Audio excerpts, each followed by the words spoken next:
What's up, everyone? This is Mark Hill from My Card Post. You're listening to the Sports Card Strategy Show. There is no off-season.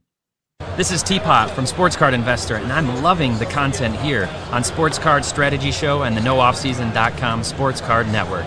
Be sure to subscribe for year-round advice on keeping your portfolio up to date because there is no off-season. What's up, everybody? I'm Paul Hickey with NoOffSeason.com. This is the Sports Card Strategy Show. Don't forget to get a free 30-day trial at NoOffSeason.com today to help you make money flipping sports cards, build your sports card investment portfolio, get unlimited advice from our experts, and take sports card school to navigate the hobby. That's NoOffSeason.com. Get your free 30-day trial today. All the data we use on the Sports Card Strategy Show is from MarketMoversApp.com. Use code NOOFFSEASON at MarketMoversApp.com to get 20% off for life after a free 14-day trial. All right, let's get to the Sports Card Strategy. Let's make money flipping sports cards. Sports Card Strategy Show. Paul Hickey, Lefty McKee. What's up, Lefty? What's up? We're going to have a good time today talking about sports cards. We're going to have a great time. This is going to be a super fun show. Stay tuned for the entire episode, everyone. Regardless of how you're consuming your Sports Card Strategy Show, we love you. We're everywhere, and we love you. And thank you for joining us. And we're going to talk about a lot today. It's going to be a super fun show. Top sports cards to buy, graded, and flip, or buy graded and crack and sell raw. We're going to get into Bowman Chrome football 2024, talk about the checklist, talk about what plays both of us might be making, and want your feedback, audience, on what plays you might be making as well. Drop a comment below at youtube.com/Paul Hickey. Lefty, Panini Instant finally starting to ship after several weeks. Feels like months, feels like years. We're going to get into that. And I've got a phenomenal new feature at NoOffSeason.com. Yes. And as a developer, I sometimes think about how to build things into the website.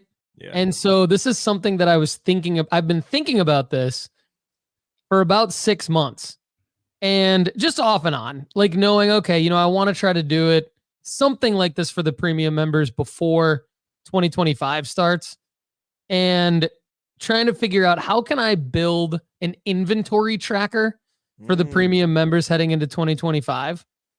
And I feel like I did a really good job. So I'm excited for everybody. Dude, I'm so pumped. I'm going to use it.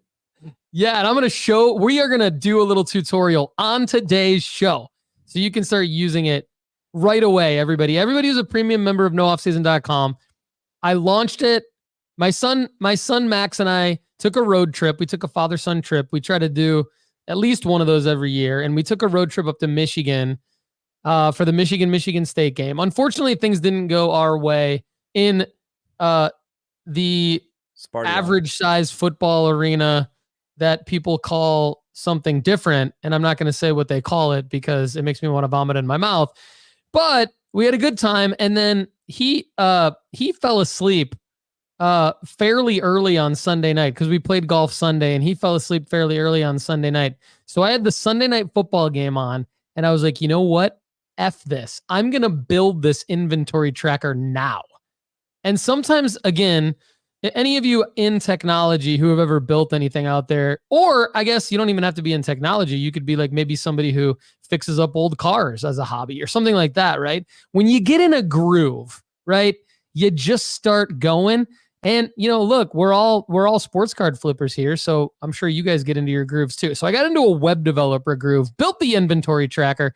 Want you guys to check it out. But Lefty, let's get into sports cards. So I have some things to talk about in terms of what I've been working on sports card wise. But I'm going to let you go first because I know you had Jameis Crab Legs Winston that you made some plays on. And I got to give you props because you and Turner made fun of me in a very, very nice way on Lefty cards, which I really liked. I was laughing.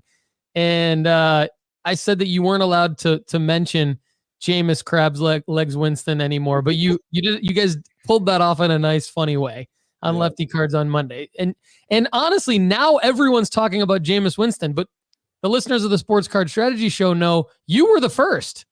You were the first to start talking about him. And you nailed Joe Flacco last year. So, Lefty, I said you were going to win 2024. Talk about it. Brother, I'm just the king of the unheard of. Nobody likes quarterback before they get in the game and win. Let me tell you this, Paul. There have been 26 weeks of Browns football since Deshaun Watson has been announced as quarterback. Okay, so that's about 2 seasons, a little bit beyond that. Where either him, Joe Flacco, or Jameis Winston was on the field. Okay, 26 weeks. Jameis Winston has 1-for-1 300-yard games. Deshaun Watson has 0 for, I think, 19. 0 for 19 300-yard games. And Joe Flacco had 5 for 6 300-yard games. So out of the last 26 games or so, there's been 6 games where they threw 300 yards, 0 of which were Deshaun Watson, and then 2 of which your boy made some cheddar on. Hey, look at those. Those are actively selling right now. Actively selling for more than I purchased them for. Okay. Am I making $1 million? No. Am I making $25? Yes. Okay. So, but it's $25 I didn't have before. That's great. And so what I've noticed though is the bigger. So I went with. My strategy was I went with the Topps Chrome Orange Parallels. This is the card I really bought. I bought 5 of them, okay? They're selling for about $3 to $5 more each than I bought them for, and they were about a $5-ish card. So they're around a $5 to $10 card now, so they've moved up a different category. Well, this one I thought maybe would get a little more love than it did, and it just sold today for more than I purchased it for, but for only $5 more than I purchased it for. So, and is that a base BGS 9.5? Yeah, it's just a base BGS 9.5. Topps Chrome. When I bought into Jameis, I didn't want to be stupid, right? I didn't want to go buy a rookie ticket auto PSA 10 for $150, $200 on a guy that was a very, very speculative play at the time. I believed in what I was doing, but I believed in it as far as maybe $25. Very low risk investment. But what this is the kind of turnaround that some of the people that are on the Lefty Card Show are doing regularly. So I want to be able to dip down into this echelon and into this card value to know that you can still make money flipping $1 to $5 to $10 cards. I've done it and made $25 now. And I remember flipping for $25 was the craziest part of my month at one point, and now I'm flipping for more than that. So I just still wanted to be able to realize that those card movements are still likely and still possible and still being done by yours truly. You still got it, Lefty McKee. And look, I mean, anytime there's a Cleveland Browns quarterback situation brewing in the offseason, you're the guy I'm coming to. Yeah, I got a crystal ball for this Cleveland Brown backfield. This is 2 years in a row. Lefty McKee has just absolutely nailed the Cleveland Browns quarterback situation before it even transpired. So he's definitely has the crystal ball. And so Lefty, good stuff. Good stuff. I wanted to give you your props on that. And I know we each want to talk about some of these Panini instant plays following up on a lot of the discussion we've had on this show over the last few months. One of them we bought was the Caitlin Clark Panini instant WNBA 198 base card. It's a good looking card. Yeah. Lefty's holding up his grenade.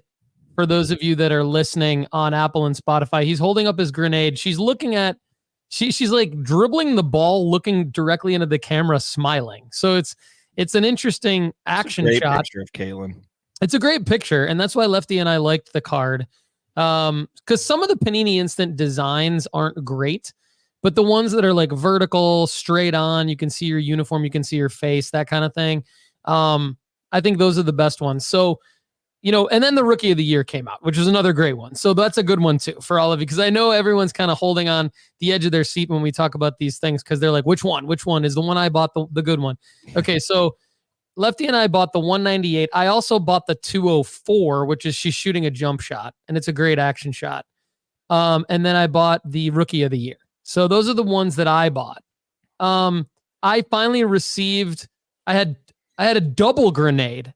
So a grenade times 2, I had 50 of the 198. I don't necessarily remember why I bought 50. I think it was because I did so well on the draft night and I wanted to be able to double down on that.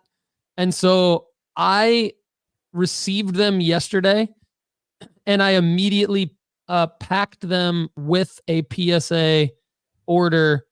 When I do PSA orders, like there's a 90% chance that it's got my card, like some of my cards in it, along with some of the premium members cards in it that are submitting through us. And I always put mine first. Like all of my cards are first at the top, so I know those are my cards, and then I have a system for managing whose cards are which throughout the rest of the submission. So sent out 111 total cards, but 50 of the 111 total cards that went out in that submission were my Caitlin Clark grenades. So I know you did 25 and 25. Talk about how that went for you with the 20. I think you did 25 pre-sale and then you're going to grade 25. Yeah, I think if I remember correctly, we ordered this. This is the game that she had a record-breaking performance. So not only was there a rookie shield, there's a milestone shield, which is fairly new for Topps. And it was Clark stacks up the stats and racks up records. So it was a record-breaking performance, but it came out right after our draft night stuff had been so successful. We had just talked about how the PSA 10 for me was selling for $330-something. And I was just like, I think I'm going to buy 50 of Caitlin Clark because I just think they're going to move. And so I started, and it was my first attempt at pre-selling things. So I had the Bo Nix pre-selling and I had the Caitlin Clark's reselling. Bo Nix was a train wreck. Caitlin Clark has gone a lot better. So I have sold at this point 18 of the 25 of this grenade right here. I'm getting them out after the show today. And then the other grenade is going to PSA because I just believe that it's going to sell for more than $25 in a PSA 10. And we've just talked about how the Jameis card was going from $5 to $8 when we bought it for $2. I mean, that's essentially the same thing we're doing with these cards. We're just able to buy 25 of them at a time. And we know right. the likelihood of the gem opportunity is fairly good because they're coming straight off the line. They're not going into anybody else's home or box or whatever before they're coming to us. So this essentially the difference between the play here and here is the count that we can purchase, the likelihood that we're going to get a gem mint card is pretty high.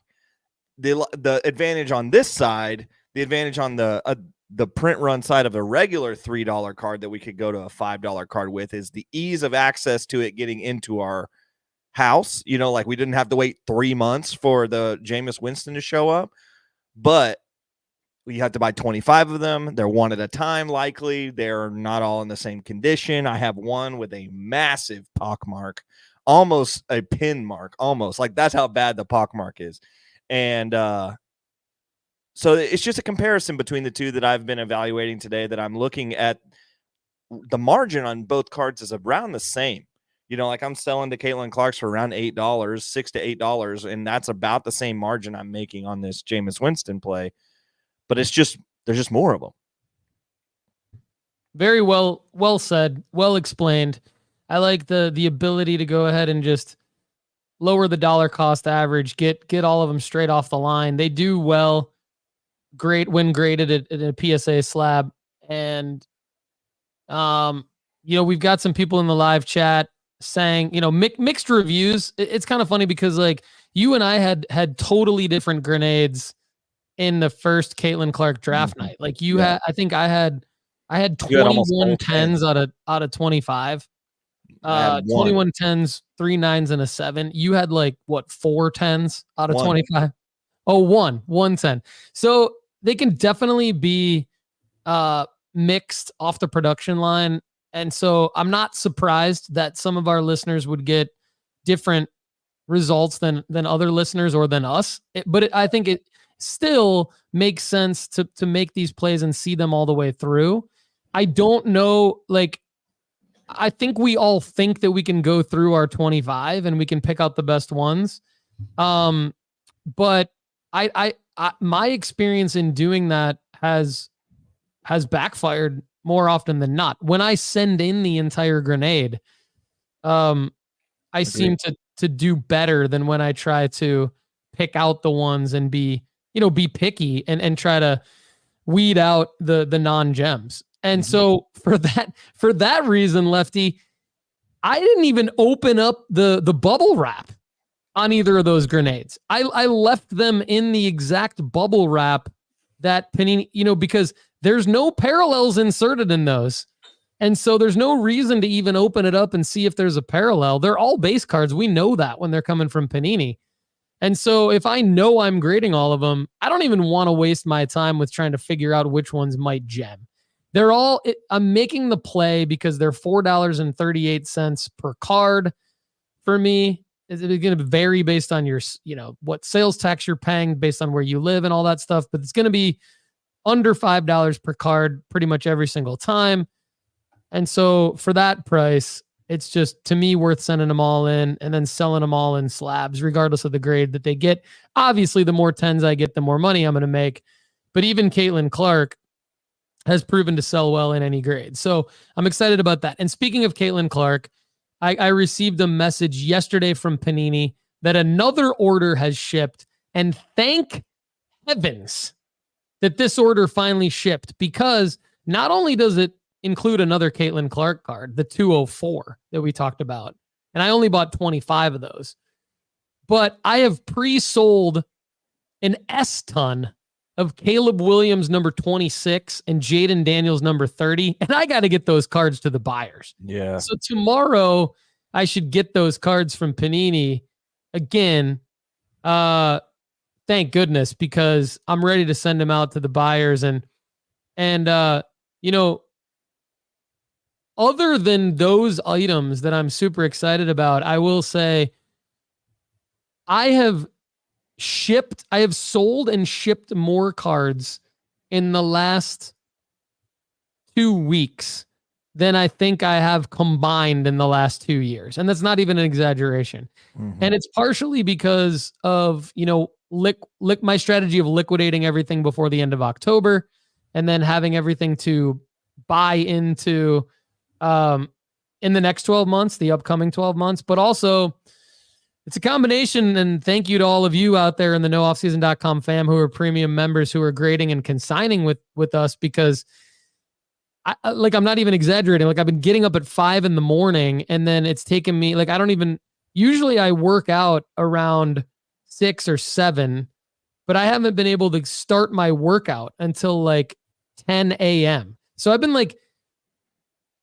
logging, printing, shipping labels, grabbing the cards, packing and shipping the cards for 5 hours on Monday, Tuesday, Wednesday, after the auctions have all ended and buyers have paid over the weekend. So it's going to slow down a little bit though, because we're going to have a lot of going into buying season and not necessarily selling a whole lot right now, unless you're just crazy up on cards. But it's been fun, but it's been exhausting to do all that work in terms of, the printing, packing, shipping. Literally today, Lefty, I had to meet my mail carrier at the curb because I had so many packages and I knew when he was coming. He comes around 11:30. So I just met him at the curb with a bag full of packages. And that's the only time I've ever had to do that. That's so cool, though. I mean, It is. That's just good news. What I think you need to do, what I think you need to look into is hiring another one of your children. Yeah. Just homeschool them from now on. They're now all in on nooffseason.com, and we're just going to create little minions that are just fulfillment. You're going to have a fulfillment center. Just your whole front room, take out your dining room, and just you've got a fulfillment center now.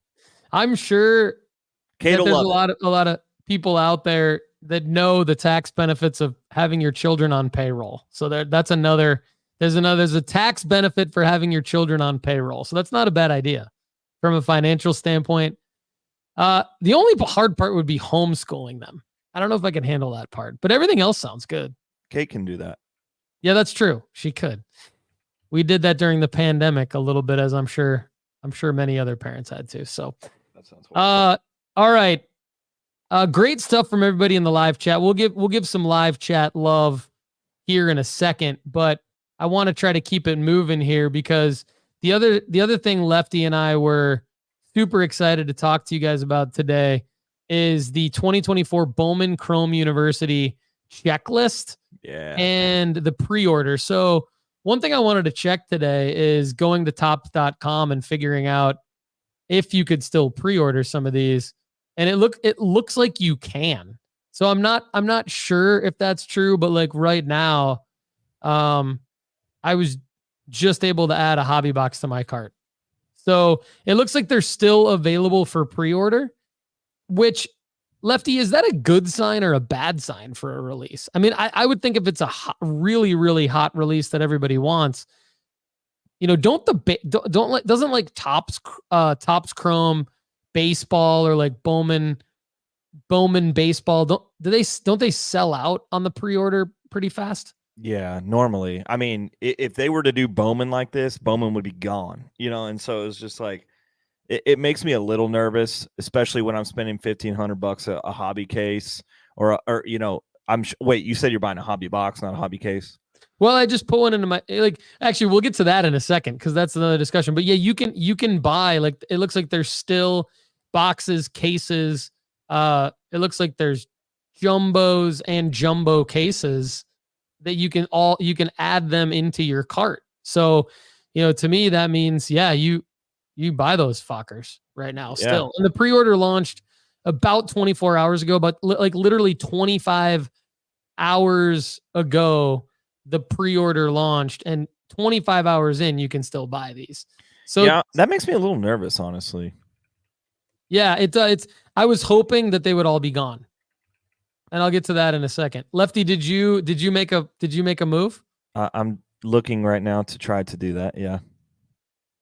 So everybody, I'll say what I did. So I thought about this, and I know I'm the guy that says don't rip wax.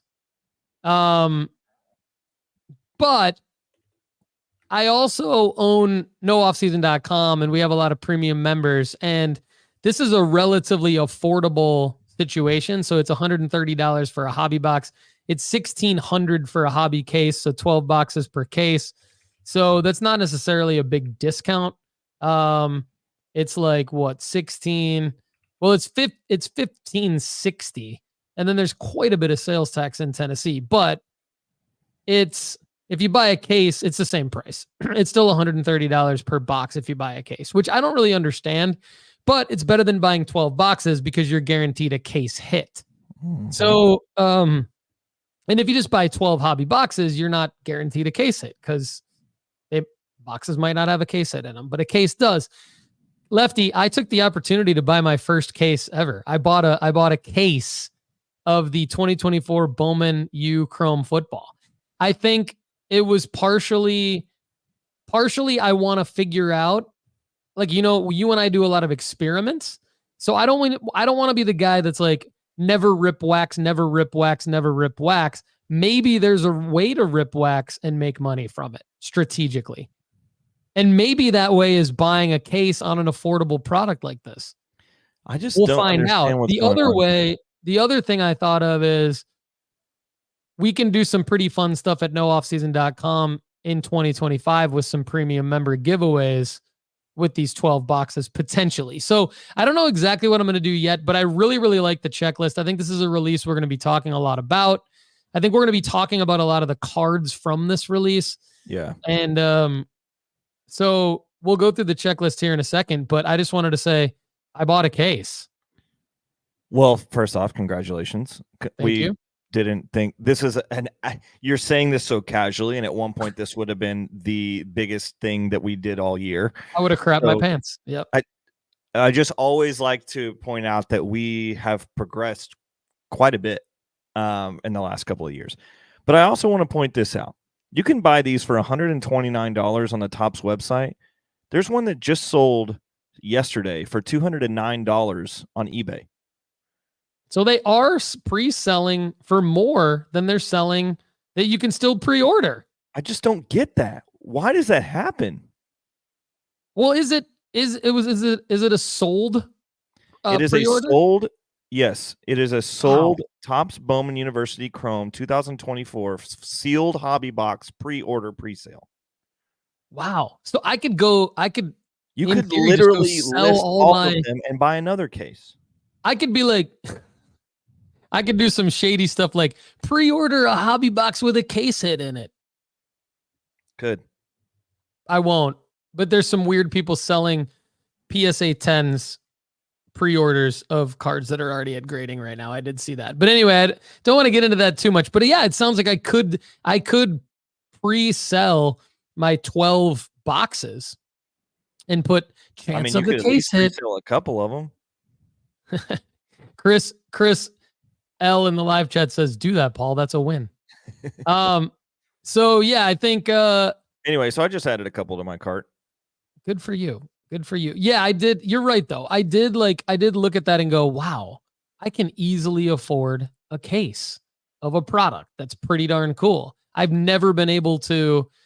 This is the other reason I bought it. I don't have allocation, right? There's a lot of people out there that we know that own card shops that have allocation, or they're breakers that have allocation, and we know them. And so we're like, they're able to get product from the manufacturer for an allocated price. Now, I don't know that this is an allocated price, right? This is a manufacturer's suggested retail price. So it's not necessarily a price of like allocation, but it is not on the secondary market. And so my thought was, if I can get a hobby case directly from the manufacturer, even though it might not be an allocated price, it's still pretty low. And I was right, actually, because of what you just pointed out. Like, they're going for more already on eBay. Now, I mean, maybe I should do that just to offset some of the cost of this. I don't know. But I did think if there's ever a chance to make money buying wax, I think this could be it. And for another reason is, like, we always say go buy the singles, don't buy the wax. But with a product like this, the singles are pretty, like, the singles of the top guys. I noticed over the last couple years since this product has launched, and I've bought into a lot of the singles of the top guys, they don't move in auctions. They move in mainly in buy it now or best offer. And I don't love that, because, and I mean, it's smart on the seller's part. I think the reason why is there's not many of the great singles. Like, it's almost like, I wonder, do you have to be ripping the wax of a product like this to be able to flip it and make money? And so I want to experiment a little bit on that. I still think you can make money buying singles raw to grade, of course, like you can with any release. But we're not going to have sales comps of PSA 10s or even PSA 9s of these cards for a long time. And even when we do, there's not going to be many of them, just because it is a college release. So I want to be a part of this. I think there's a lot in here that makes a lot of sense that we can make money on. And I said, F it, I'm buying a case, which is kind of crazy, but you got to keep, to your point, you got to keep growing. I bought 2 hobby boxes, but my intention is to rip one and sell one. I think that this product will be hyped enough once people start seeing the cards that this product will go for more than the $128 that we just bought it for. I mean, it's clearly that they're already selling for $209, and maybe they don't sell for $309, but maybe they sell for $175 or something, and that's still a win for us, you know? And so it's, I just think that one of these I'll be able to make money on. And then every once in a while, it is kind of fun to potentially have the opportunity to pull a Carson Beck auto, Big Kahuna auto or something, you know, like we've seen enough of these cards over the past couple of years with Shador and with Caleb and with all these guys that we've been able to, I mean, even Beck last year, we've been able to put stuff out there. And Turner and I talked about this on Monday. This is a product that we will be getting into college quarterbacks at some point in the next 12 months because it's a good opportunity for us to make good money in the fall. And I mean, Paul, me and you could come out with some pretty decent cards to slab up out of these. Yeah, absolutely. And the other thing about buying the wax is like you do as you're opening packs of this type of card. Like, for example, wax that I bought last year, I did buy the Bowman Inception release for football. And I think it was actually Bowman Inception. That was it football and basketball mixed? Am I remembering that correctly? Anyway, I pulled a Blake Corum autograph out of a hobby box of that. And at the time, Blake Corum was really a nobody. And then he ended up being, one of the MVPs of the college football playoffs in U of M's championship run and, getting drafted fairly high in the NFL draft. And so I kind of want the ability to get some products or get some prospects. I misspoke. That maybe I'm not like with a release like this, maybe it's too early to even prospect on them because they haven't materialized yet, but you can maybe get some of these and then stash them away as their first Bowman auto or their first Bowman low serial number or even base. Maybe you stash them away. They become valuable down the line. Anyway, kind of a fun release. Particularly excited about in here? There's a few. I mean, I know I'm trying to find the guy that you're excited about because I know you and Lefty, so I'm not going to steal your thunder on that, but I'm trying to find him on the checklist. There's a few guys that I'm excited about. I think the guy that I'm most excited about is Ryan Williams from Alabama. It looks like he's going to have his first Bowman cards in here, which is a big deal. He's the 17, 18-year-old wide receiver that's breaking records. It looks like the real deal. Luther Burden III is another guy that I'm excited about. It's going to be his first Bowman autos and cards and everything like that. He should be a very high NFL draft pick. And Ashton Genty is going to be the guy that he's going to be the chase guy. So it's an interesting one because you've got 3 skill position players. We haven't mentioned a quarterback yet. There are some quarterbacks in here that are interesting. Nico Yamalena, I believe is how you say his last name from Tennessee. He's having a great year. He's going to have his first Bowman in here. He might be the quarterback chase, quote unquote, that has his first Bowman. There's other names in here where it's not their first. Like you've got Carson Beck, you've got Riley Leonard. I think you're going to have Cam Ward in a Miami uniform, but it's not his first Bowman. Yeah, Cam Ward's in here, Miami. You've got Drew Aller, Penn State. So you've got some other. Dylan Gabriel, Oregon might be one that is in an Oregon uniform playing well. That could be a good one from a quarterback standpoint. But the sleeper, I'm not going to take your sleeper quarterback. I'm going to give you my sleeper quarterback because this young man is very, very talented. He's very raw at football. His football IQ is not where it needs to be yet, but I'm hoping it's something that his coach can teach him. He's the quarterback that I've watched the most this year, other than Shedeur Sanders, who's not in this release, by the way. Aiden Childs of Michigan State University. My Michigan State University is a very, very, very talented dual threat quarterback. He's very raw. His cards out of this release should be very cheap. But if he stays at Michigan State, which I think he will, he's a freshman. He was redshirted last year at Oregon State and came over with Coach Jonathan Smith from Oregon State to Michigan State. The Spartans are 4-4. They should have beat Michigan at Michigan. They gave that game away. They should have beat Boston College at Boston College. In my mind, they could be 5-3, which doesn't seem amazing for a college team, but considering where they were last year, it is kind of amazing. And he is a freshman. He also has a true freshman, Nick Marsh at wide receiver, who is a stud, like a bona fide stud. And Max and I are both worried that Nick Marsh will transfer away from Michigan State because he is so good. Unfortunately, Nick Marsh is not in this release because I would be buying the crap out of Nick Marsh single autos out of this release. But Aiden Childs at the quarterback position, dual threat, sleeper. And it's a homer pick, but he's a sleeper. So Lefty, over to you. Do you happen to have some kind of a homer pick quarterback dual threat sleeper up your sleeve as well? Of course I do. I think there's a couple of guys that I am excited about in this release that we haven't mentioned yet. And one of them is Cole Pennington from Marshall. That's Chad Pennington's son, by the way, and also went to Marshall as well as a redshirt sophomore at the University of Marshall.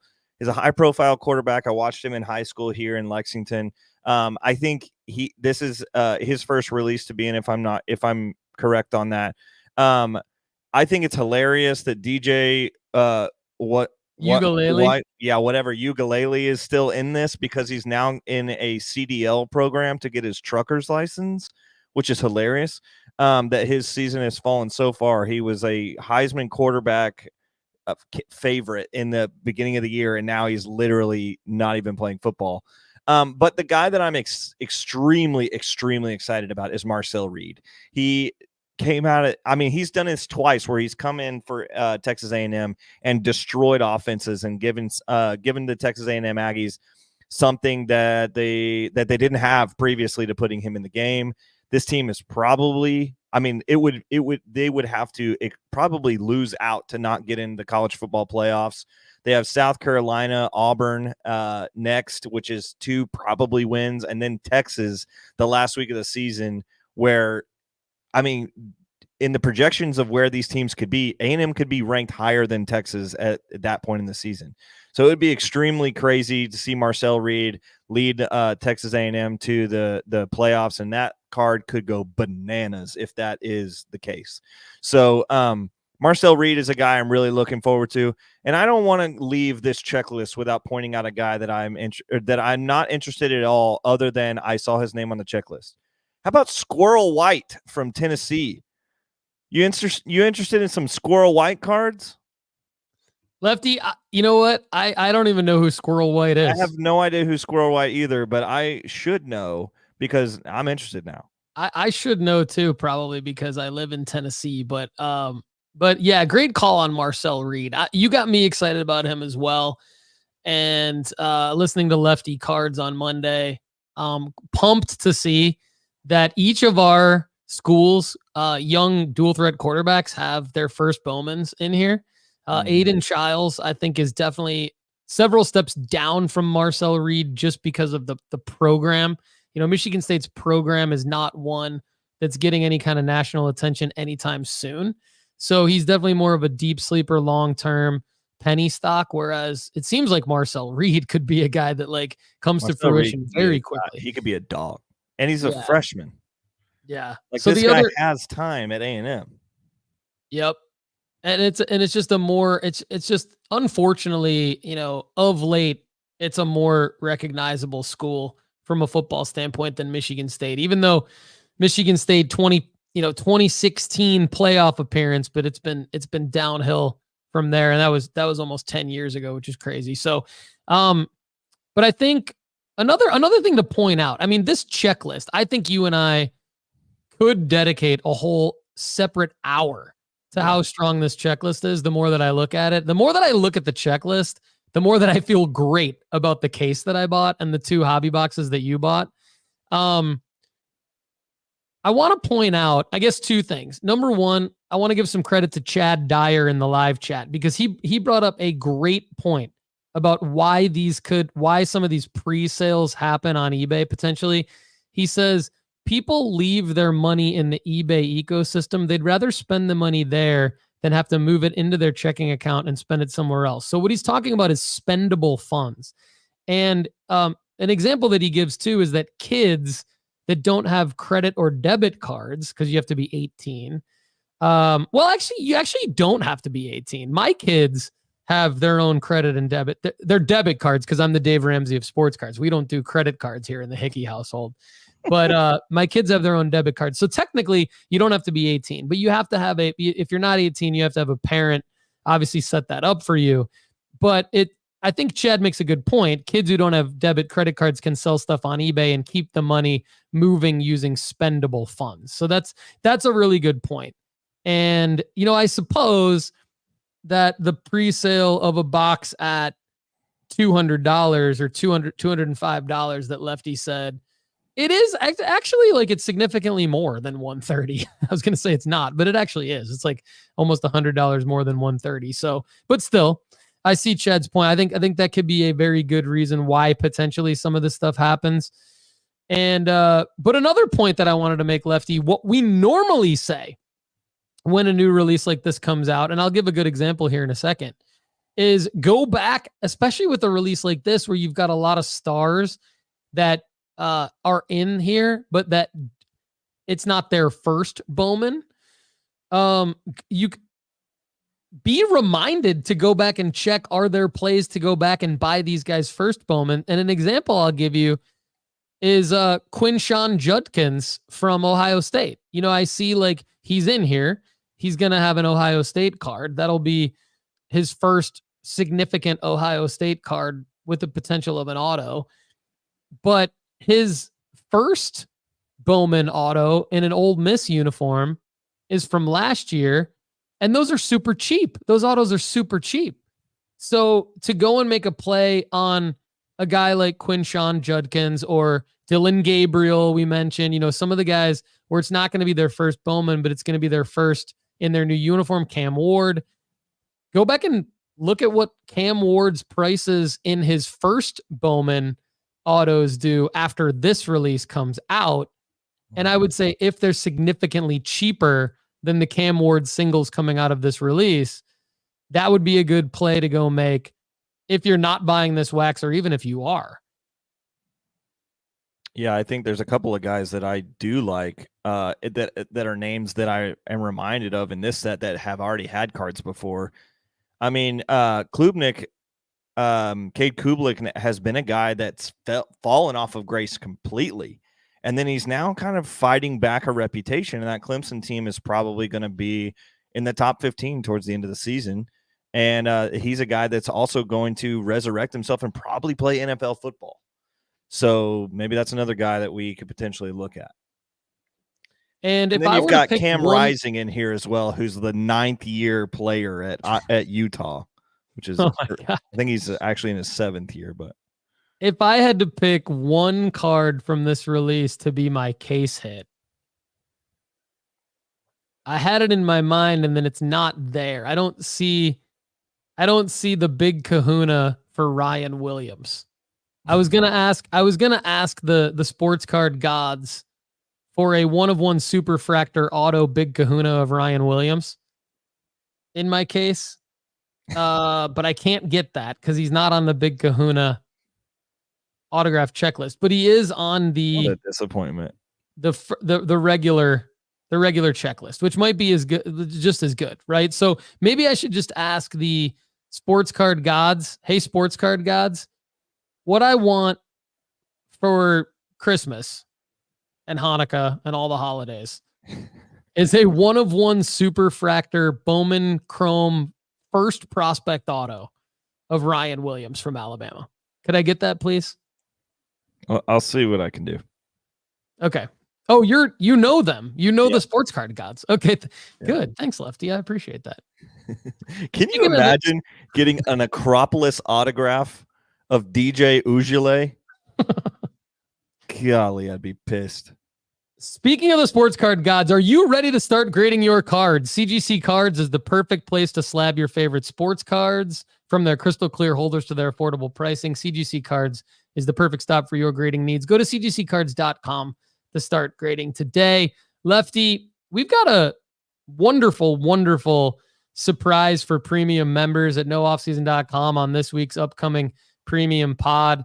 We've got Ask the Grader questions answered by Andy Broom, VP of CGC Cards. And I'll put it in there. One of my questions that I threw in to ask Andy on behalf of the entire nooffseason.com family is, Will CGC be grading the oversized downtowns that I freaked out about on last Wednesday's episode?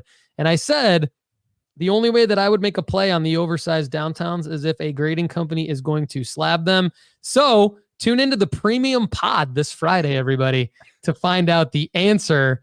Will CGC cards be grading the oversized downtowns? And if so, how can you submit them?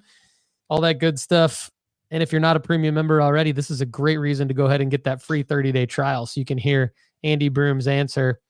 Lefty, a lot we can still talk about here with the remaining time. One topic that we haven't hit on just yet is our normal topic of going through the formula-based sports card rankings for the already graded and the graded to raw. But first, here's what I want to do, because we're getting some questions in the live chat about this. I want to talk about the inventory management feature that I added to nooffseason.com. Yeah. So we're going to get into that right now. And my guy, who was it? It was Sean Hiltibidal. Yeah, buddy. Thibodeau. Is a premium member at nooffseason.com. Sean, love you. And he asks, how do I get it to work on mobile and does it work on desktop? And this is a good question. So first off, what you need to do is you need to log into your account. So it does work on both mobile and desktop. If it didn't, what type of business owner would I be? That would be horrible. So it works on mobile and on desktop in all browsers the same way. But the first thing you need to do is you need to be logged into your account. And if by some chance you already are logged into your account and you try to access the inventory tracker, which is in the menu here, and you get booted out, then that's fine. Just log in again. Just make sure you're logged in, and because sometimes your browser session logs you out regardless of the website that you're on. And so just log in again, go to your My Account page, and then click Inventory Tracker. So this is an example of what the My Account page looks like on desktop. For those of you watching and for those of you listening, just trust me, it looks amazing. Go to nooffseason.com and get a free 30-day trial, or go to your account page when you have time. Then when you click on Inventory Tracker, it's going to take you over to the Inventory Tracker page. And it looks like this. And so what's cool about the Inventory Tracker, not only is there this nice user interface design of a table of your inventory and some charts that go along with it, but you can go ahead and just make updates yourself. So Lefty, let's add a card. Why don't you give me a card that you want to add to this inventory tracker? You just click this button over here. See this little plus icon? And when you hover over it, it says, I've got one. New entry. How great is that? New entry plus add it. Then this little window comes up. Boom, add new entry. What do you got, Lefty? Who are we adding? How about a 2024 Score a Treat Marvin Harrison PSA 10 or 7. Marvin Harrison Jr. So you can add, you can manage this on your own. You don't need anything from me or anyone on our team for any of this. This is a scalable feature of being a premium member. So we're going to do 2024. So I'm typing in Marvin Harrison Jr. 2024 Score a Treat. This is a Pumpkins. Rising Stars Pumpkin. Rising Stars Pumpkin. And it's a PSA 7. I know because Lefty bought this from me. So then when you do this, Lefty, what was your total price paid? Oh, that's a great point. I think it's $6, but let me confirm. Yep. And Chad Dyer, yes, we're gonna make you leave card ladder. Okay. It's total price paid $6.93. Total price paid $6. Well, let's do this. Okay. Well, it's $6, but then later on you realize it was $6.93. So we'll add it as $6. You haven't sold it yet. So if you leave the total price sold blank, it's going to calculate your profit and loss, and it's going to calculate it as -$6 just for now, because that's how math works. And thank you for using our inventory tracker message comes up. So then you see immediately it's added to your inventory. And not only does it show up on your table, but it shows up on your math here. Your ROI for the year just changed, Lefty, because you haven't sold it yet. So of all the cards that we have in our account here, we only have added 5 cards for this demo, but it's calculating how much you've paid total this year. So it added $6 to that.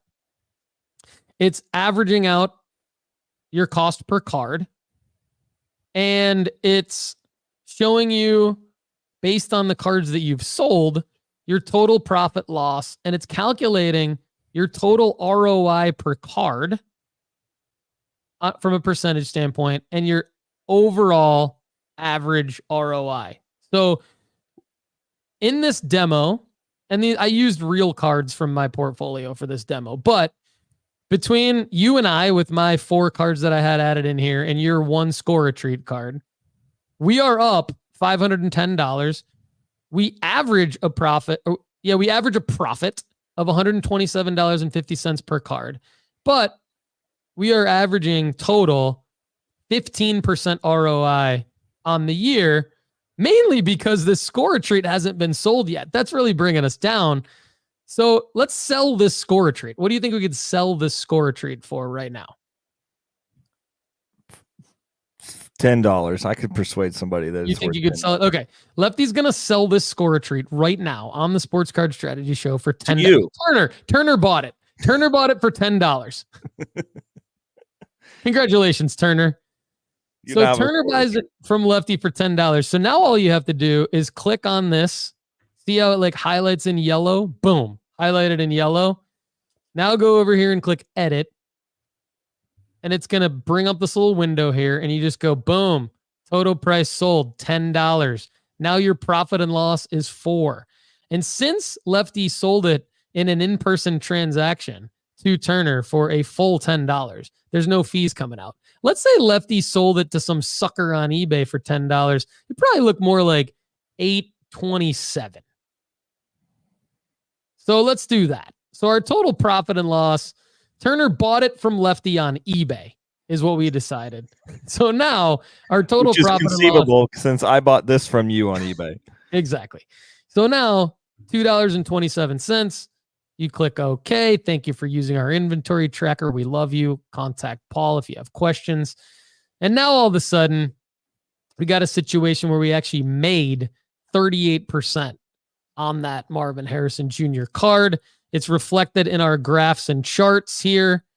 And it does auto refresh the page for you, but you could go ahead and reload your own browser. You guys know how to do that. So when you reload your own browser, look at that. Boom. 19% ROI on the year. Congratulations, Lefty. But our average profit and loss is down a little bit. Our average profit is down to 102 because we only sold that card for $2. So that's how that math works. And then you get your graphs and charts of like how you've done. So like which cards have you lost money on? Which cards have you gained money on? Over in the My Profit graph, the My ROI graph, you get a nice little slice of pizza here for your biggest profit margins of the year. So you can see that visualized. Your purchases and your sales on the nice little plot graph, line graphs there. But I think the main feature here is you can go ahead and track your inventory right here. And we've got formulas in here for you already that just go ahead and do the math. And then having some of the actionable insights, right, I think is important. So if you were to sort this by like, how do I do on Arch Manning cards? You know, you can kind of sort this and go, okay, well, my ROI for Arch Manning cards is 46% on one card, 16% on the other. My average ROI for the year is 19%. So how am I doing on Arch Manning autograph cards versus non-autograph cards? Oh, well, on the non-autograph cards, I'm not doing as well compared to my overall average, but on the autograph cards, I am. So it allows you to just basically have a dashboard, really the way that I do mine. This is how I do mine. So I built this so that you could go ahead as premium members and just go ahead and manage your stuff It does not give you pricing on cards, but it is a very simple yet effective inventory management feature that we have not had. If you do want to print, download as an Excel, CSV, or anything like that, you can do that directly from this tool. If you need to delete a card or duplicate a card, if you have, like, let's say Lefty has, he gets his Caitlin Clark submission back and he gets 25 10s and he wants to add all 25 10s in here. Lefty, add it once and then just highlight the cell and use the duplicate feature, the copy feature. Boom, boom, boom. Click it 24 times. You've got your 25 Caitlin Clark cards in here. So it doesn't have everything in the world, but now NoOffSeason.com not only has the formula-based rankings, which is the only tool that exists on the planet that ranks sports cards against each other by the data. It now has, in addition to the Premium Pod and Sports Card School, the Profit and Inventory Tracker. So when you combine everything, I mean, I believe it's better than Card Ladder. I don't know about you, but there you have it, folks. And anyone having any kind of trouble with this that's a premium member at nooffseason.com, just go ahead and email me at paul@nooffseason.com and I'll get you straightened out. But you need to be logged in. You need to be a premium member with an active account. And if you're having any trouble, I would say log out, log back in again, click on the inventory tracker and try it. It should work. Yeah, baby.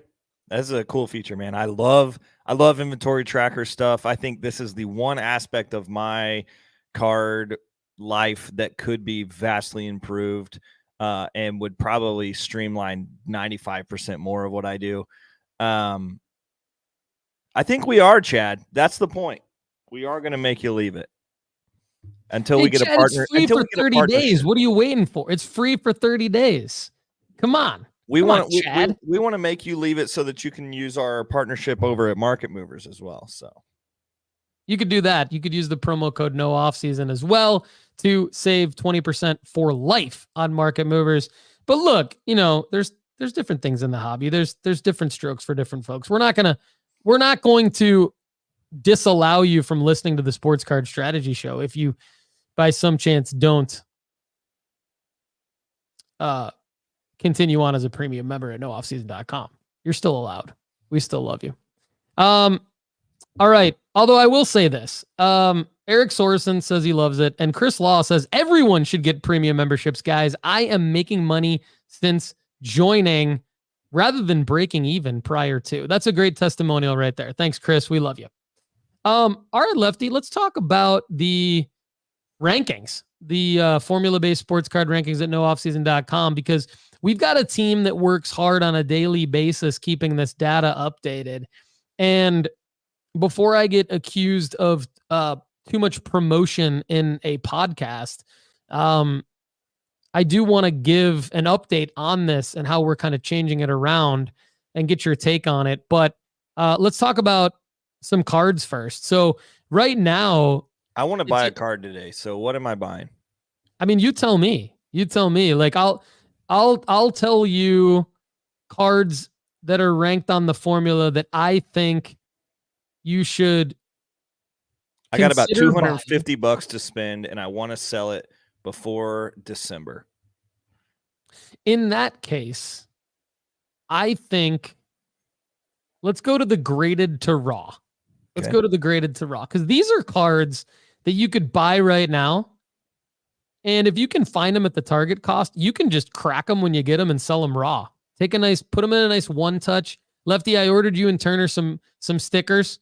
So they're going to be coming your guys' way. And I think they're sized to the point where they could be small enough to kind of seal a one touch. So that could be that's a nice little tip out there for everybody. Buy new one touches if you're going to make these plays, and buy like little stickers with your brand on them to kind of seal the one touch. That's good. And so $200 or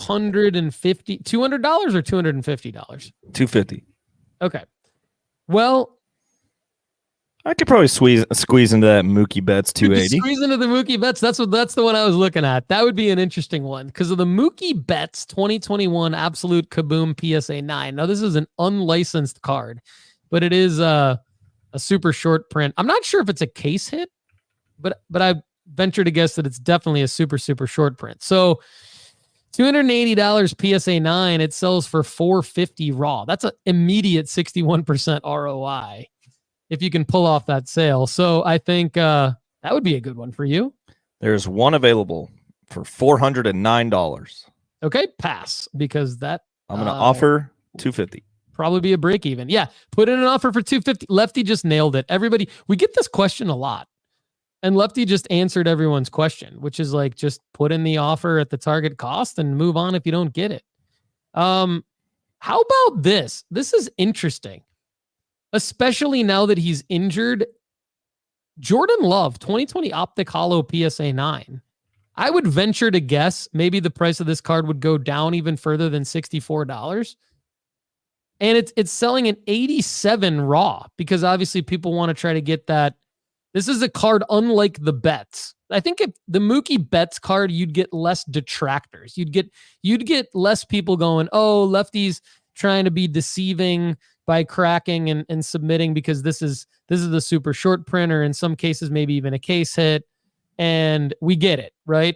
But with the Jordan Love, I think people would only be buying this card raw for the chance of getting a PSA 10. So we might get some detractors on this episode saying, that's misleading buying an Optic Holo PSA 9 because you guys know it's a 9, but when you're selling it raw, the buyer doesn't know that it used to be a 9. Fair, but I've also submitted 10s that have gotten 9s, and I've submitted 9s that have gotten 10s, and I would argue that it's not misleading. So if Lefty's able to get this card for $64 and sell it for 87 raw, 61% ROI. How do you feel about that one, Lefty? I don't feel too bad about that, actually. So maybe I'll be buying more than one. I do have an official offer out there for the Mookie Betts. Awesome. All right. So here's another one. Jackson Chourio 2024 Topps Chrome Auto PSA 9. And I'm picking this one specifically for Lefty as well because I also want to get his take on Jackson Chourio. But this card in a PSA 9 sells for $175. Raw, it's selling for $305. 74% ROI, Lefty. What do you think about that one? We've been going towards this formula, which has pulled us away from selling at the call up type thing. And, or at least like maybe not fully, but like kind of giving us a different aspect towards our strategy of that.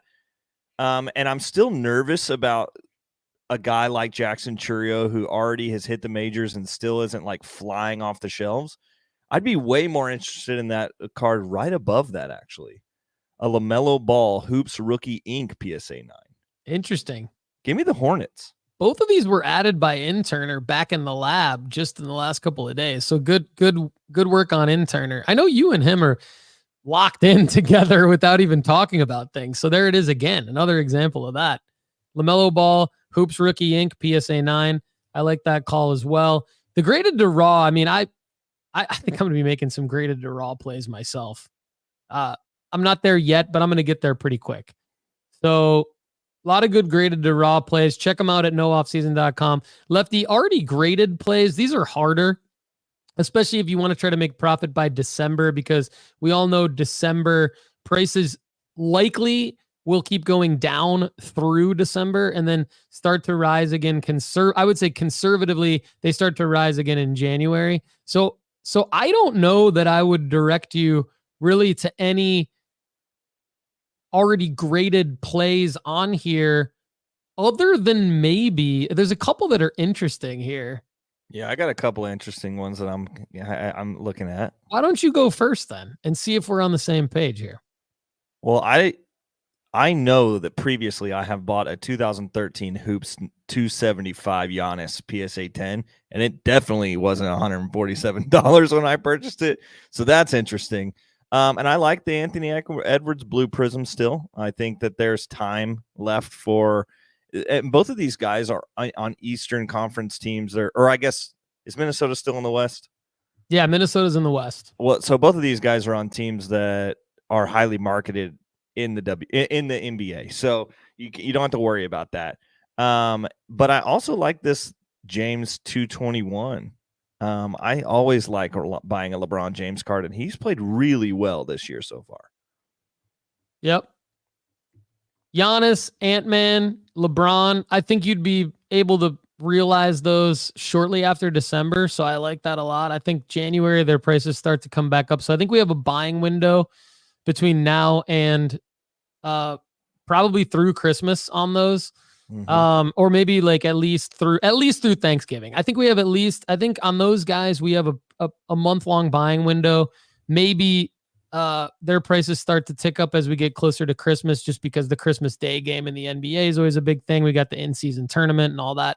But yeah, I like those. I think from a football standpoint is where I was looking. I was looking at Jared Goff, his 2016 Select Concourse PSA 10. Not going to be easy to find at $50, but that's a card that I think if you're able to find it at $50, the formula conservatively gives it a 75% average sale price. That's a 25% ROI, but I think Goff's a guy that looks like he could be in the Super Bowl. So if you're down to make like a Super Bowl bet right now, that could be an interesting one. That could, $50 to win 25 kind of a thing. And it does give you your net profit. It takes out your fees and everything like that. If you're looking to spend more than that, I think actually a safe play is Anthony Edwards 2020 Prism Silver PSA 10. That's at $900 right now. I don't think that you would be able to get your profit back from that until probably May, though. And it would take a big playoff performance from Ant-Man. But I think we all anticipate that happening. And so I think conservatively, that's a $1,300 card in May. Even if it's not, it's still a card that's probably at its floor or close to its floor right now because of how popular he is and how good he looks. So there's a lot of great options here on the already graded formula tab. Lefty, I want to get your take on Julio Rodriguez here.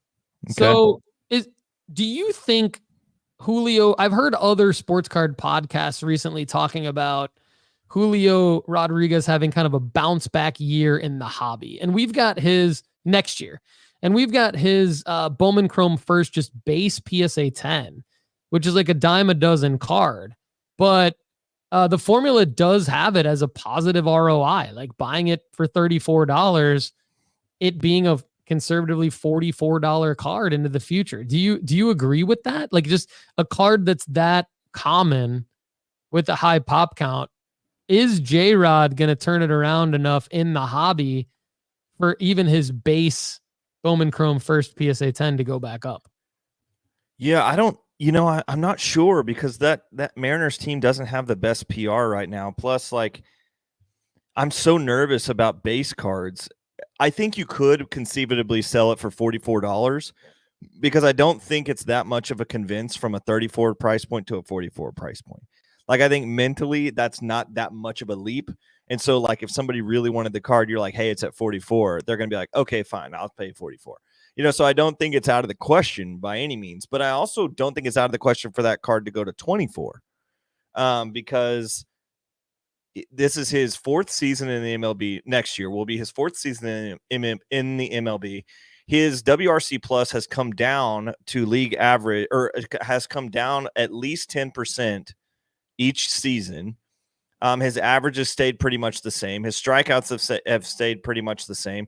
The problem is he's not hitting as many home runs and he's not walking as much. So this guy's going to have to take another step, which typically that's a third or fourth year step for a player. So it could be that Julio takes that fourth year step this next year, but the team around him doesn't look strong. And I think that could be something that scares me a little bit.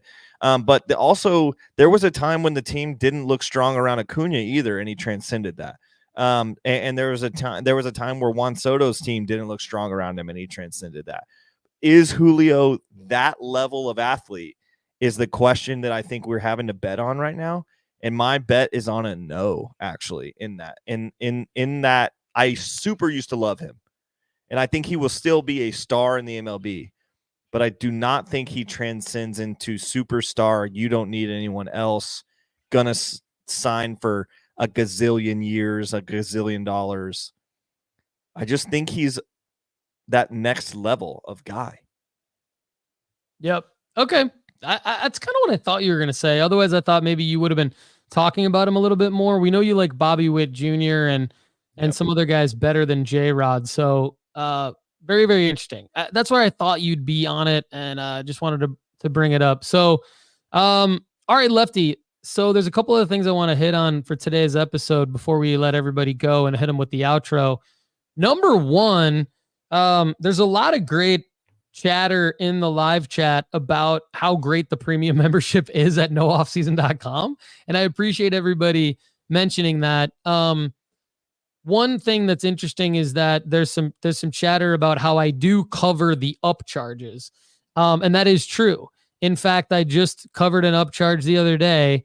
Somebody got a Gem Mint 10 on a Ohtani super short print, the ultraviolet orange, and it got a 10. And so it's not a $400 or less card. Now it's a, above $400 somewhere. And so I'm eating $40 for that subscriber. I'm not going back to that subscriber and saying, this got an upcharge, so I'm going to need another $40. And we explained this on the premium pod.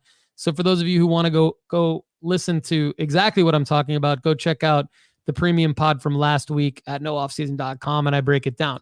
But then we have someone in the live chat basically saying, I have been upcharged as much as, it looks like $300 or $400 per card a couple of times, wondering if Paul would cover those upcharges.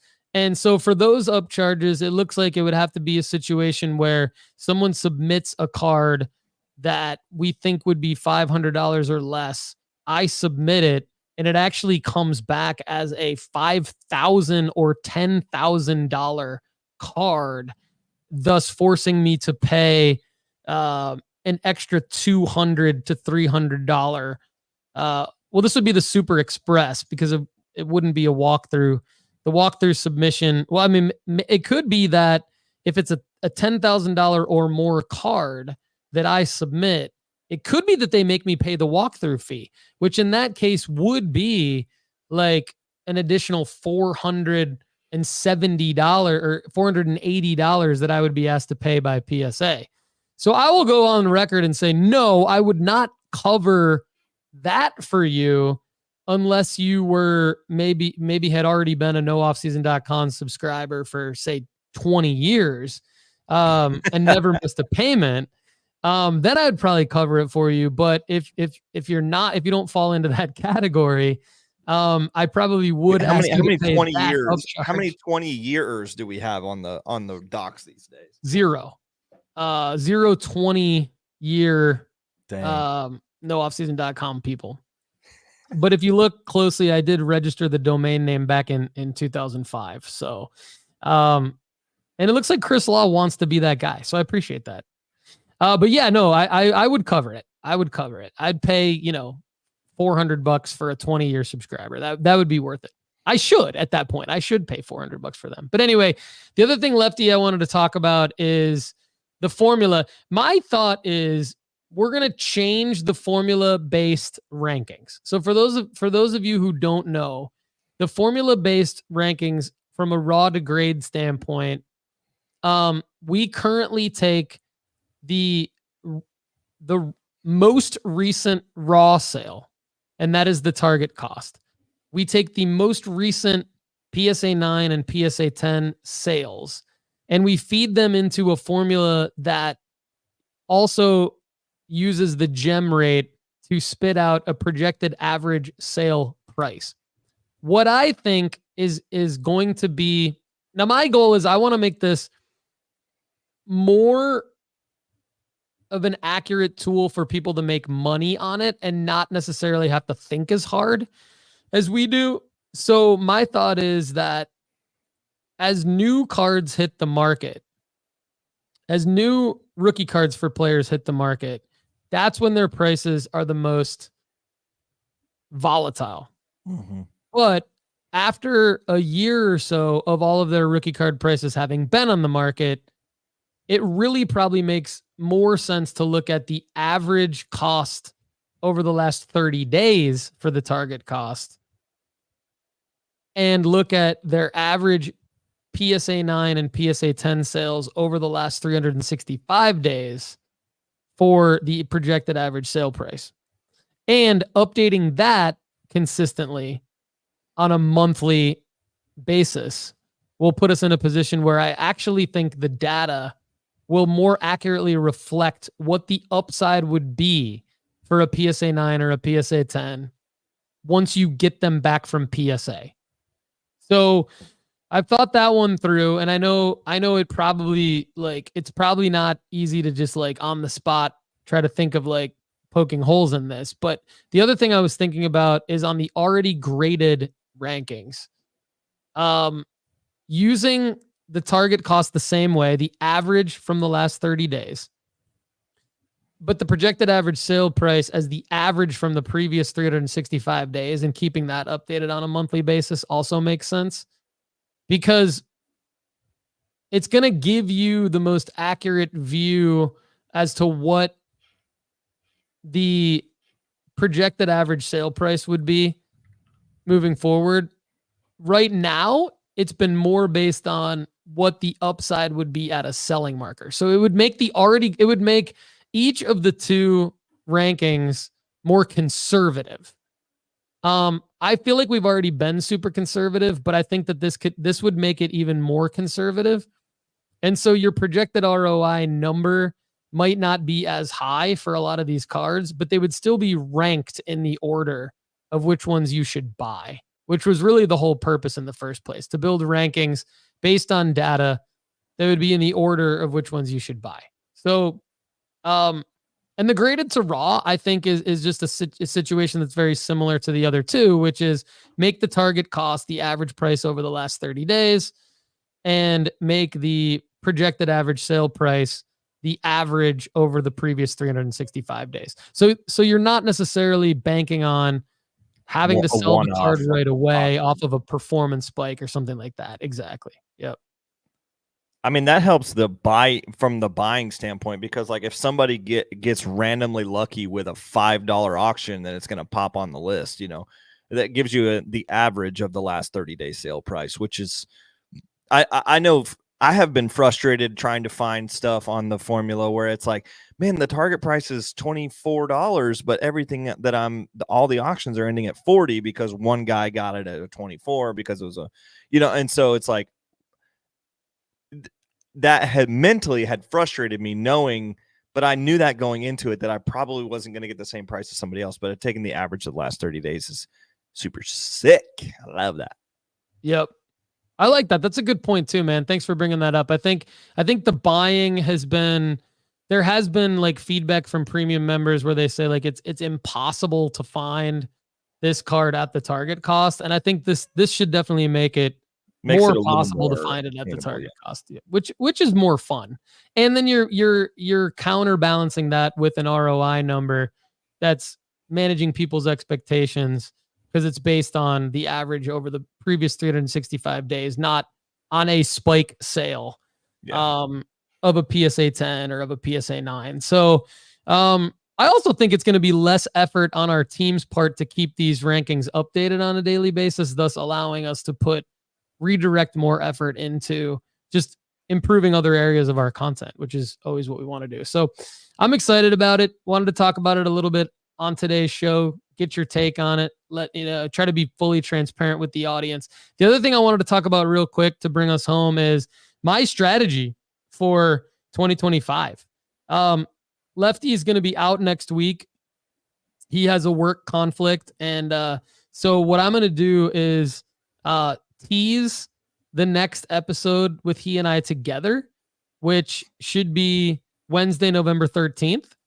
the next time that he and I are together. I'm going to, of course, do my episodes. They're still going to have Sports Card Strategy Show episodes Monday and Wednesday between now and then. But the next time we'll be together will be in 2 weeks.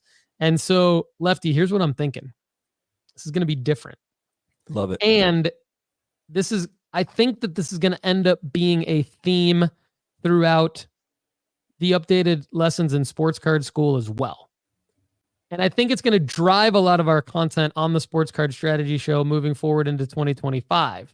Because what I'm going to force myself into a hypothetical box, right? I'm not going to literally go live in a box, but I'm going to figuratively force myself into a box for sports cards in 2025. And what I'm going to do, because we've always talked about narrowing your focus being a big important thing.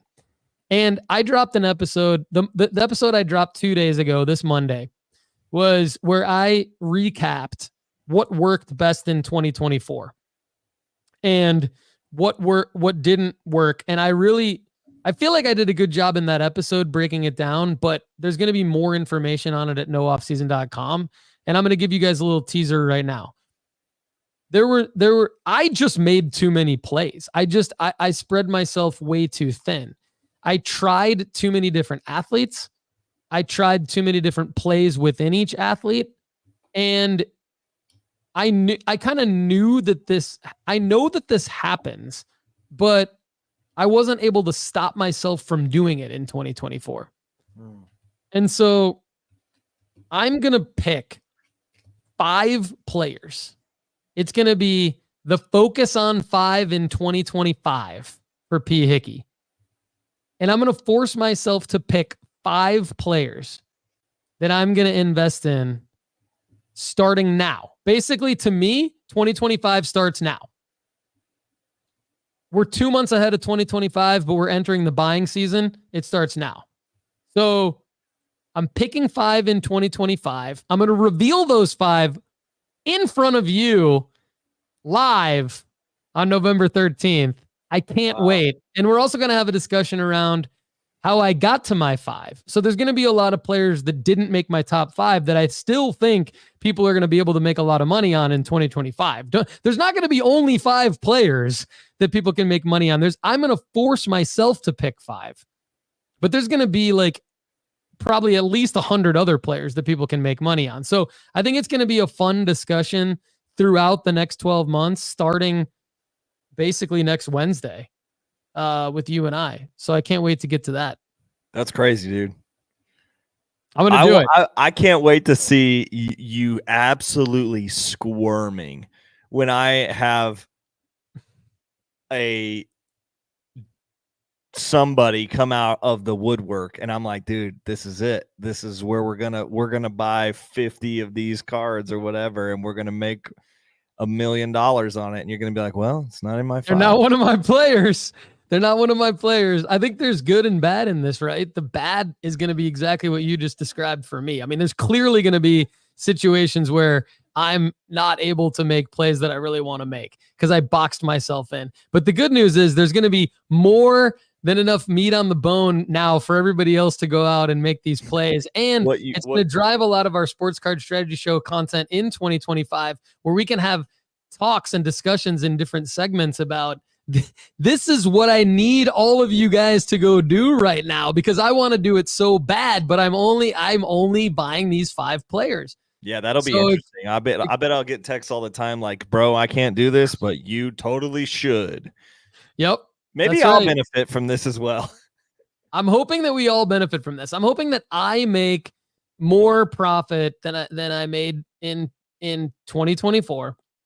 I'm hoping that my ROI percentage is way better. For those of you who didn't hear the episode, go back and listen and let me know what you think.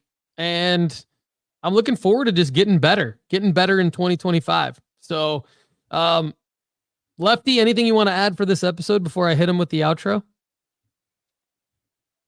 I just want to reinforce I am not doing that with you. Fair enough. I don't expect anyone else to do it, and I'm not going to force anyone to do it. But I will say that I think in the content in Sports Card School, the lessons that I add are going to be more emphasis around narrowing your focus and not spreading yourself too thin, and giving people actionable ways to do that without having to limit themselves to 5 players. So don't worry about that. Yeah, I think like I limited myself early on when we were first doing this to only baseball players. And then at one point I didn't own a single card that wasn't baseball players. And so that was my way of limiting my focus at one point. And I missed out on a lot of ROI because I didn't get in on your Wemby play because of that. And so the first couple of Wemby plays, I was just like, don't know anything about this guy. Or I did know a lot about that guy, actually. But I was just like, no, I'm going to stick him with baseball. He's not a Bowman first auto or whatever. And I missed it. And so then when the second time came around, I was like, I'm not missing this. The card that actually brought me out of that was the $12 Shedeur Sanders auto that I bought. The Onyx blue whatever auto. I was like, okay, I can spend $12. And that one was the one that made me the highest percentage return I've ever had. Big win. Okay, so maybe what I need to do then is like, maybe I need to give myself a couple hall passes. So maybe Lefty, here's the homework assignment for you. And for all of you in the audience, drop a comment below at youtube.com/Paul Hickey. Just put a number in the comments as to like, how many should I get? Should I get 1 ability to make a play outside of my 5? Should I get 2? Should I get 3? Should I get 5? Should it be going to be good content? 5 players in 2025. And oh, by the way, you get 5 free hall passes. I don't know. Let me know what you guys think. Lefty, I have a suggestion.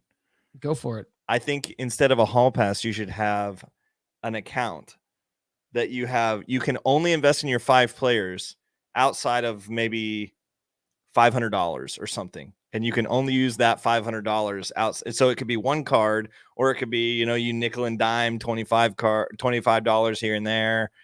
Like, at a card show, you're like, man, I can flip that one really fast. I do have $500, I like that. You might have won. Before you gave anyone in the audience. What do you guys think of Lefty's idea? Let us know. I like it. Chris then loves it's like you get $500. Yeah, Chris loves it. We love you, Chris.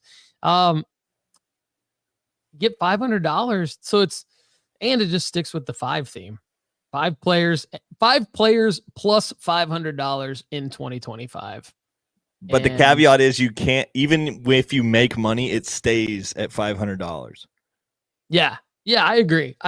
Because the whole point is to like not spread myself too thin. But then you bring up a good point about not wanting to like having an opportunity that's too good to pass up on, that's outside of your 5 players, is it's almost irresponsible sometimes to pass up on some of those opportunities. So this would be a nice way of allowing myself to Arch Manning would not have been on my list earlier this year, but when Quinn Ewers went down, it was just like, crap, dude, we got to do this. Like he would have been a 2025 investment for me. Yep. And Arch Madness, I believe, is here to stay. He obviously is not in the Bowman Chrome University checklist that we talked about because he is Panini exclusive. So we can safely assume Arch Manning will never have a Bowman Chrome first. But great show today, Lefty. Great show today. Thanks to everyone out there in the nooffseason.com family listening, consuming the content. We wouldn't be able to do this without all of you. We appreciate your support. And look, if you think I'm being too salesy about nooffseason.com, please let me know. But that is our business, and that is how we make money. So we sure would appreciate it if you check out a free 30-day trial. Let us know what you think. Everybody, check out the premium pod this Friday. Lefty and I are going to go record it right now. It's going to be fire. Have a great day. Thanks so much for being here with us on the Sports Card Strategy Show. To connect with us further, please subscribe to the YouTube channel at youtube.com/Paul Hickey. Please also give us a follow on Instagram at Sports Card Strategy and on X at No Off Season Card. We also have a Discord that you could join at sportscardstrategy.com. NoOffSeason.com. Everyone, I'm Paul Hickey. For the rest of us here at NoOffSeason.com, have a great day. We'll see you again soon.